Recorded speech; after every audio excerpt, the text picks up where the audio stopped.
Regular media appearances made biochemist Jan Konvalinka a well-known figure in Czechia during the COVID crisis. A one-time vice-rector at Prague's Charles University, he's today director of the Institute of Organic Chemistry and Biochemistry at the Czech Academy of Sciences, and spearheaded its establishment of an outpost in Boston this year. And just last week, Professor Konvalinka announced that his institute, in conjunction with others, was waiving licensing fees for HIV drugs for relatively poor countries.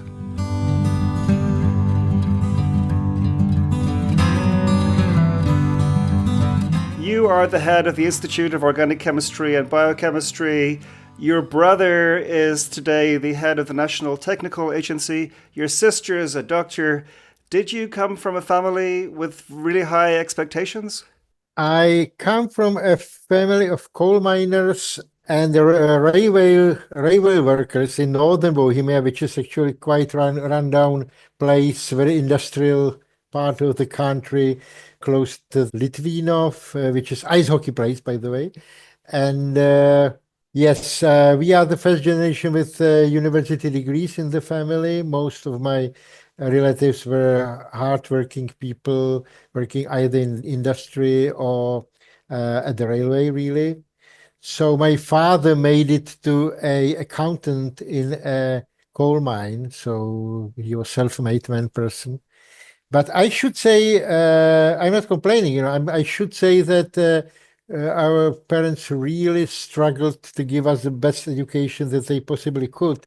And that was always the most important thing for them, so that the kids would have good education. It was always the question number one, how was school and what about our exams? And so that was of utmost importance for them. So what initially led you to science and specifically to biochemistry? That's actually interesting and complicated. I was interested in many aspects, and I really wanted to be historian and specifically Egyptologist. I loved Egyptology. You might know that in Czechia, Egyptology is actually very traditional thing, like very successful branch of research. I read books on old ancient Egypt as a little boy, and I wanted to do it. It took me quite a long time to realize that in order to be able to do so, I would have to study Faculty of Arts in Charles University during the communist regime. That was highly ideologically oriented school where, Marxism-Leninism was subject number one. And I somehow decided that I do not want to do it. And that was actually the choice of many, many people of my age to hide somewhere from the communist regime. And science was relatively neutral, I guess. Exactly. So chemistry was something communists don't understand and would not ideologically play with. And then, well, I liked biology. I didn't particularly like chemistry, but there is this things called Olympiads that in Europe and specifically in Central Europe is actually highly popular. And by the way, extremely successful thing. Students are doing projects and then they compete. And this is actually very interesting and great source of talented kids for the universities and then for the academy. Now I was able to score well in the chemistry Olympiad, and actually I won the national biology Olympiad. So I decided, okay, probably this is the thing to do. But it was like a rational choice. It wasn't really something that I really wanted to do. I must admit it wasn't quite the passion. Passion will be ancient Egypt. When you graduated, what were you first working on? What was your first area of research? Hormones, peptide hormones. I actually did study organic chemistry. Well, I studied biochemistry, but my diploma work and the thing I really did with my hands in laboratory was peptide synthesis or organic chemistry and specifically peptide hormones. Again, there is a huge history, successful history, tradition of peptide hormones. Some of the first peptides made on this planet were made in Davidson, the very institute I am talking from now. And by Joseph Rüdinger, by the way, Royal Air Force fighter during the World War II, was together with Divignon, the first person who was able to make peptides, and did not get Nobel Prize as opposed to Divignon, but established a school of peptide chemistry that still in 70s and 80s was first class.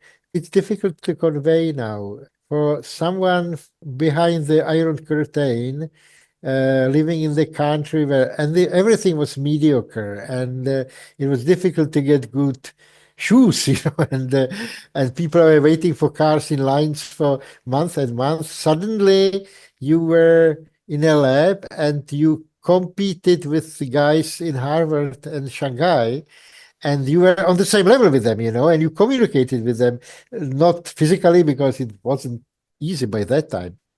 The Institute of Organic Chemistry and Biochemistry opened a lab in Boston in the US in October. What was the background to that move, which I guess is unprecedented for a Czech scientific institution?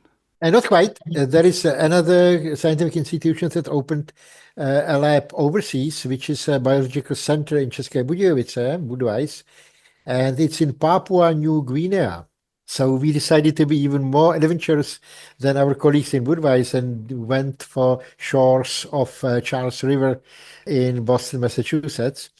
Actually, it's not a new idea. The idea came maybe 8 years ago, and there were quite advanced plans for an American outpost of IOCB, but the original plans were for California, San Diego, and they were, I hope I can say now, there were plans together with Scripps Research Institute in San Diego and with John Martin personally, the CEO of Gilead Sciences. And the idea was that it's going to be an Institute of Translation Research. John Martin unfortunately died, and we had to change our plans. And now there was an opportunity to do things in Boston.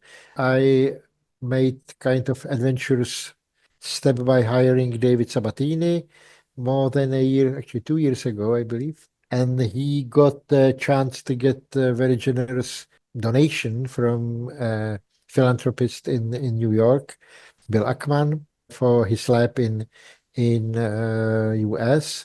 And IOCB became the recipient of this donation. And we used this money to run David Sabatini's lab in Boston. We hired the space, we are paying for the rent, and we plan to have additional, probably 2 or 3 more groups in there. So that's the current situation. There is a lab already running. We had grand opening. It was very successful, a very pleasant social event. And the reason, of course, is to be at the very heart of biomedicine and bioindustry in the world, which Massachusetts and Boston specifically clearly is, to be close to venture capitalists, to be close to the methodology, to be close to the best minds that there are.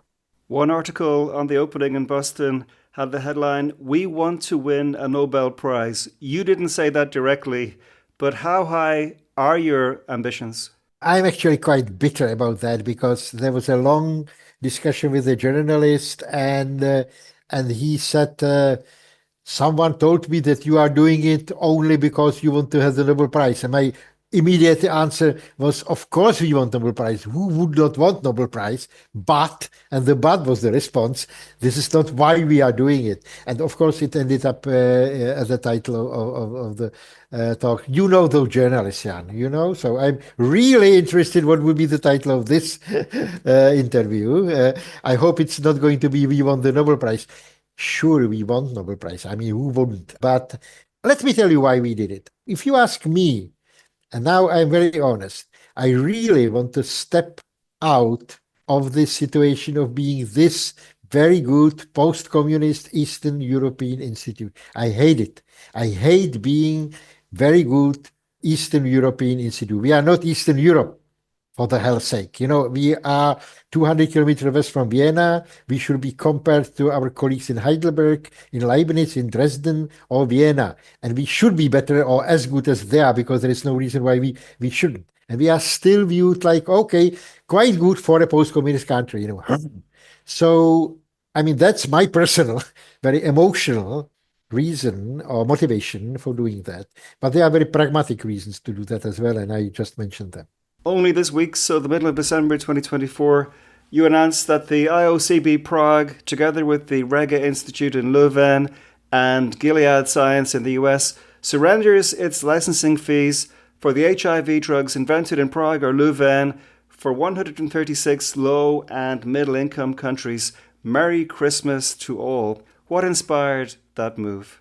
Gilead Sciences, one should say, and it's 10 years old activity. And I knew John Martin personally, and he was a good man. I mean, people these days hate CEOs of pharmaceutical companies, and they are viewed like monsters. Let me tell you, I know number of politicians, I know number of heads of the pharmaceutical companies, and the latter are typically nicer persons. John was trying to do his best to help people.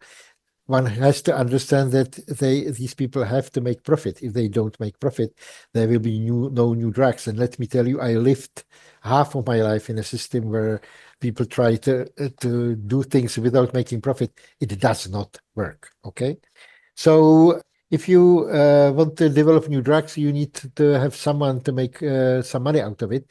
But then comes what to do with the money. And so that was the idea of John Martin, to find a way how to increase the access of anti-HIV drugs. And he did it in I believe, a very correct way. At the beginning, the idea was simply to sell the drugs for free to sub-Saharan Africa and other countries. Didn't work, because you need logistic, you need to convince people that they should take the drug, that even if it's free, it still works. And that's not trivial, by the way. You have to work against the re-export of those drugs to the US or Canada. So at the end of the day, the way Gilead uses, and we and our colleagues in Leuven are working with them, is that there is a license to an Indian company that use the tenofovir or other drugs in a generic format, generic drug format. So they make it for profit, but very cheaply, and they send it to these access countries, which is 136 countries of it, not quite free, but for very, very cheap price, which allows the logistic being built, doctors being paid, the health insurance companies being interested, and patients to get access to the drug. So these days, more than 80% of people in need do have access to anti-HIV drugs, which is a fantastic achievement. I'm very proud that we are part of it.